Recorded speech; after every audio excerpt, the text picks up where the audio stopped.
All right, KMR, we're talking the BRAP, a little bit of a tech talk. Kyle Mohan Racing. I'm doing some port matching between FD3S and Cosmo rear plates, and I thought to myself, well, this is something I haven't talked about. So I know the back porting bench is dirty. I didn't clean it up. I'm in the middle of a project, but I had to grab my camera. This is a perfect opportunity to wrap up a little rotary knowledge, rotary hacks, rotary tips. So in the world of rotaries, your FD3S intake runners are not as tall as your Cosmo runners. And the Cosmo would be available in a 13B or the very almighty 3-rotor factory Cosmo 20B from Mazda. One of the issues with the 20Bs from Mazda is they were really only available in automatic trim, which means starter placement and bolt pattern configuration is slightly different than the manual transmission. It will work, but I've always felt a little better in my own project or customer projects if we're able to use a manual transmission rear in a manual car. You can get a 13B Cosmo manual rear, I believe, but when you're dealing with 20B blocks, unless somebody has made the modification, your 20B block is most likely going to come with an automatic rear iron. So in this case, we grabbed a FD3S RX7 manual transmission rear. So we've got our right bolt pattern, but it's a little shorter in runner height.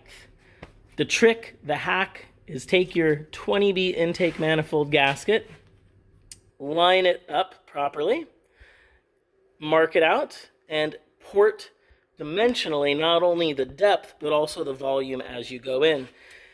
Changing the FD3S rear volumetrically to the same as what that Cosmo was.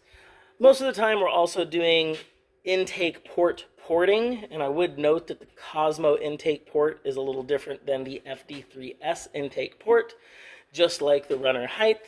But depending on which way you want to go, I've seen people take and not only do this for the 20B Mazda, where they wanted a manual transmission rear, but also in FD3S motors, where maybe they wanted to run the Cosmo intake.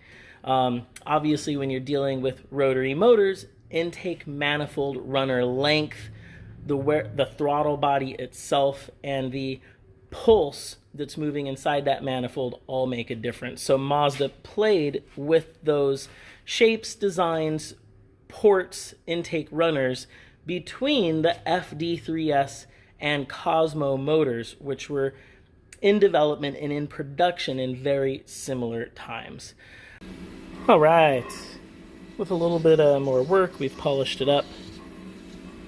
Nice and matched. KMR street port.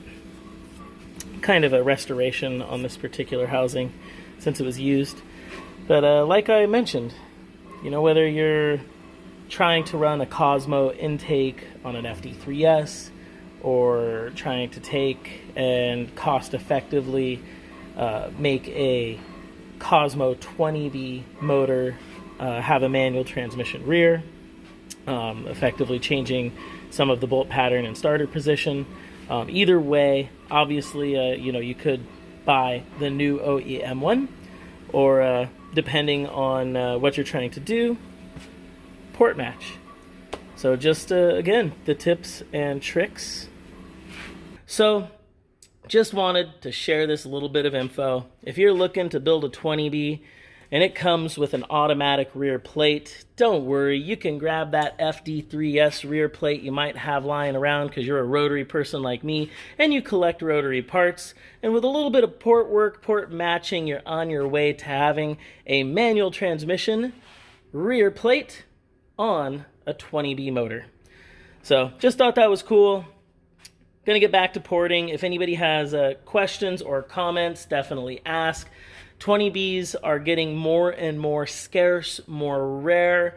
We're doing more and more projects to restore these old components and bring them back, whether they're the plates, the shafts, the bearings, any of those original 20B components are definitely starting to become collector's items.